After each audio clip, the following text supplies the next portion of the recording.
তুমি এই যে সাদ্দাম নিয়ে এরে নিয়ে ওরে নিয়ে কথা কচ্ছাও, তা দেখা যে সময় তোমার সাথে মানুষের হবে তুমি কথা কতি পারবা না বন্ধু। আওয়ামী লীগ এরম একটা দল আপনি বুঝতে পারবেন না হঠাৎ করে কোন সময় এরা শহরে চলে আসে। যে আওয়ামী লীগ বড় একটা দল, আওয়ামী লীগ এই দেশের রাজনীতি করার যোগ্যতা রাখে, অধিকার আছে। জয় বাংলা, জয় বঙ্গবন্ধু। শেখ হাসিনা খায়ের বল মাছ, আপনারা খান রুই মাছ।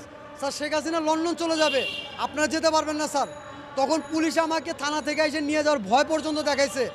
আমার ভোটার আইডি কার্ড লাইসেন্স নিয়ে ইনভেস্টিগেশন করছে যে আমার নামে কোনো মামলা আছে কিনা। আমার কোনো মামলা নাই বিধা তারা আমাকে অ্যারেস্ট করতে পারেনি। আমি তখনও পুলিশের সামনে বড় মুখ করে বলছি, এটা আমি কখনো আল্লাহকে ছাড়া কাউকে ভয় পাই না ভাই। আমি তখনও বলছি, আমি আজও বলতেছি, যদি আপনার প্রুফ লাগে আপনাকে যে অ্যাড্রেস বললেন সেখানে যাই আপনি ইনকোয়ারি করতে পারেন যে আমি ওপেনভাবে কোনো কিছু বলছি কি না। আর এই যে বৈষম্য বিরোধী যে ছাত্রদের কথা বলতেছেন, এরা যখন আওয়ামী লীগ সরকার ছিল ওই সুন্দর যে ছেলেটার নামটা আমি জানি না, ও সাদ্দামের পিছনে তারাই কিন্তু বলছে জয় বাংলা, জয় বঙ্গবন্ধু। তাহলে যে ছেলে জয় বাংলা জয় বঙ্গবন্ধু বলতে পারে সে এখনও আওয়ামী লীগ ছাড়া আর কি ভালো কাজ করতে পারে এটা আমরা ভালো করে জানি। শুধু তাই না, তারা এখনও কিন্তু আওয়ামী লীগকে ইনভাইট করার জন্য আওয়ামী লীগের তের মেয়েরা কথা বলে। আপনারা শুনেন যে আওয়ামী লীগ বড় একটা দল, আওয়ামী লীগ এই দেশের রাজনীতি করার যোগ্যতা রাখে, অধিকার আছে। কেন এই কথাগুলো বলে জানেন?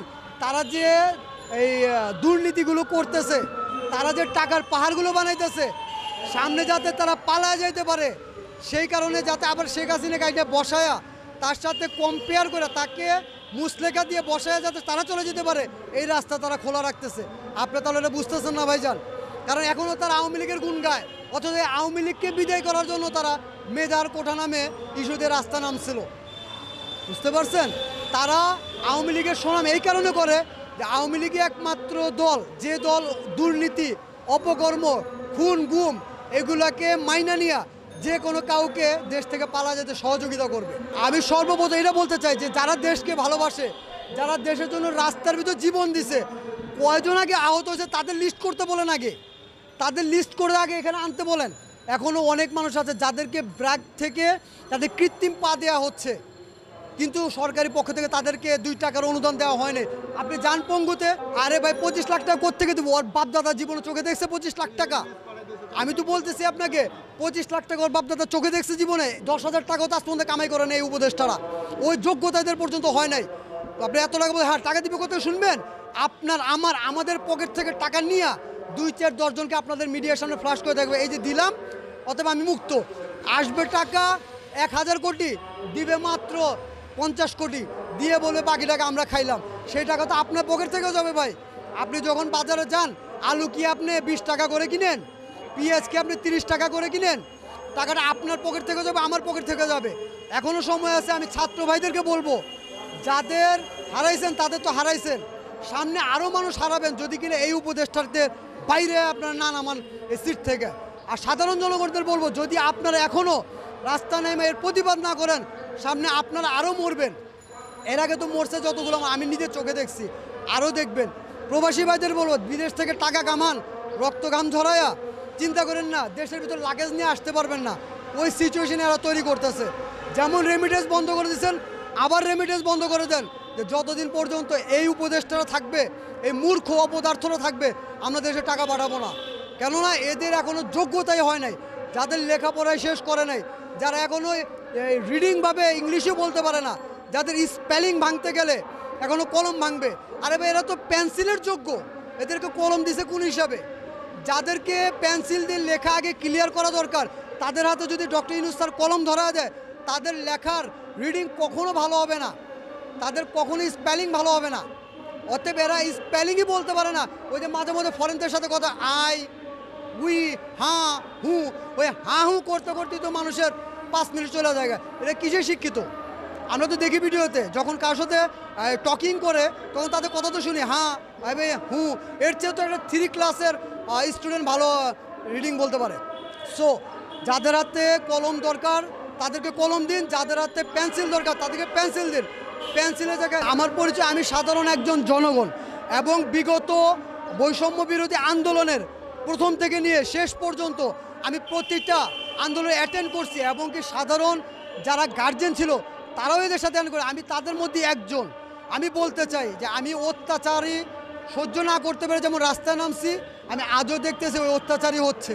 আমার মতো হয়তো আমার কথা আরো জনগণ সামনে জাগবে, আপনারা দেখতে পারবেন ইনশাল্লাহ। তুমি এই যে সাদ্দাম নিয়ে এরে নিয়ে ওরে নিয়ে কথা কচ্ছাও, তা দেখা যে সময় তোমার সাথে মানুষের হবে তুমি কথা কতি পারবা না বন্ধু। আওয়ামী লীগ এরম একটা দল, আপনি বুঝতে পারবেন না হঠাৎ করে কোন সময় এরা শহরে চলে আসবে। শেখ হাসিনা এগুলা বিদেশ থেকে রপ্তানি করে গেছে। তোমরা কেউ এই সমন্বয়কদের কথা শুনে না, কলেজ ক্যাম্পাসে ফিরে যাও, তোমরা তোমাদের পড়াশোনা করে তোমাদের মা বাপের মুখ উজ্জ্বল করো। আমি আজকে বললাম আমি জয় বাংলা করি, একজন আমার চল মারলো। আগে ভালো ছিলাম। তোমরা কেউ এই সমন্বয়কদের কথা শুনে না, তোমরা সকলেই কলেজ ক্যাম্পাসে ফিরে যাও, তোমরা তোমাদের পড়াশোনা করে তোমাদের মা বাপের মুখ উজ্জ্বল করো, তোমরা দেশের মুখ উজ্জ্বল করো, তোমরা দেশের ভবিষ্যৎ গড়ো।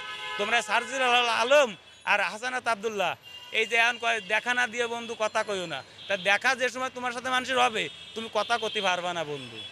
তুমি এই যে সাদ্দাম নিয়ে এরে নিয়ে ওরে নিয়ে কথা কচ্ছাও, সাদ্দাম হয়তো বা মনে করো যে এই বিএনপি ছেলেবেলেরে টাকা খাইয়ে ভর দিয়েছে, কিন্তু ওই একে এম ইনামুল হক শামীম, ওই নাজমুল হাসান দুরজয়, ওই সিদ্দিকী নাজমুল, ওই আহমদ বাহাউদ্দিন নাসিম, ওই মাহবুবুল আলম হানিফ, এরাও ছাত্রলীগ করিল।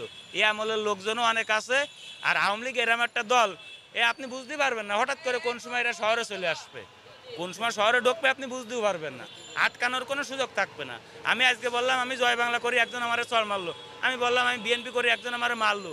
কিন্তু এই গত আমাদের যারা চল মারতে আসতেছে এই লোকটা আসছে গত মাসে আওয়ামী লীগ করতো, এই মাসে বিএনপি করে। কারণ এরাই আসছে ফুটপাত ভাড়া দিয়ে খাবে, ফুটপাতের থেকে চাঁদাবাজি করে খাবে, তার জন্য এদের মা বাপের নাম চেঞ্জ করেও যদি থুতি হয় এরা তাই থবে ভাই। কারণ এরা একবার আওয়ামী লীগ একবার বিএনপি, এদের না আছে পিঠ, না আছে ফাঁসা, না আছে মা, না আছে বাপ। অনেকে ওই আমার মানে খালা খালুর একটা পরিচয় দিয়ে করছি, কিরে আমি টুসকানীয় সমিতি দিতে যাচ্ছি, তোর খালু রয়েছে বাড়ি, এটা ডিম বাজে তোর খালুরে ভাত দিস কেন? তা খালু ভাত না খাইয়ে ডিম বাজে দিয়ে ভাত না খাইয়ে খালু আমারে খালু, তাহলে কি হলে? খালুরেও তো আর বিশ্বাস করা যাচ্ছে না, যাচ্ছে কোন কি আরে বিশ্বাস করবেন? আমি একটা মাইয়া মানুষ, তাই আমি খালুরেও বিশ্বাস করতে পারলাম না। খালা আমারে কয়ে গেছে ডিম বাজে খালুরে ভাত দিতি, খালু আমার জোরে চুপে ধরেছে, ধরে খালু আমারে খাচ্ছে, বলে ডিম আর এমনও খাবো না, ডিম দুয়ারে খাবানি, এই ওকে করে খাই। তাই দেশটা হয়ে গেছে আসছে এইরকম। আমাদের দেশের সঠিক আইন বাস্তবায়ন করেন, বারবার আইন বিক্রি করেন না। শেখ হাসিনা এগুলা বিদেশ থেকে রপ্তানি করে গেছে। এই গাড়িগুলো আমাদের চরম ক্ষতি। আমার শেখ হাসিনা ভালো করে গেছে, পল্লী জায়গায় পাঠাও, গ্রামে পাঠাও, সিটিতে না। এটা অনেকবার শেখ হাসিনা থাকতো যে সিটিতে চলবো না, কিন্তু এগুলো মানে না, এগুলো মানে না, অটো রিক্সাওয়ালারা মানে না, বুঝছেন? আপনি লালবাগ এলাকায় যা দেখেন কি অবস্থা, কিল্লার মোড় লালবাগ এলাকায় যা দেখেন অটো রিক্সা লাগে আমরা চান্স পাই না। আমরা খুব কষ্টে, আমাদের এই পায়ে রিক্সা লাগো পিঠ দেওয়ালে ঢেকে গেছে, না কইতে পারি না, শুধু আল্লাহর কাছে কই, আল্লাহ তুমি আমাদের হেফাজত করো। কি ভাই সত্য না মিথ্যা? আগে ভালো ছিলাম, আগে মোটামুটি 600-700 টাকা কাম করছি, আমি 300 টাকা কাম করুন মুশকিল হয়ে যায়। ডাক্তার ইউনুসের কাছে আমরা দাবি করি যে এই অটো রিক্সা অন্তত সিটি কর্পোরেশনে না চলুক, হ্যাঁ সাইডে চলুক, আমাদের আপত্তি নেই।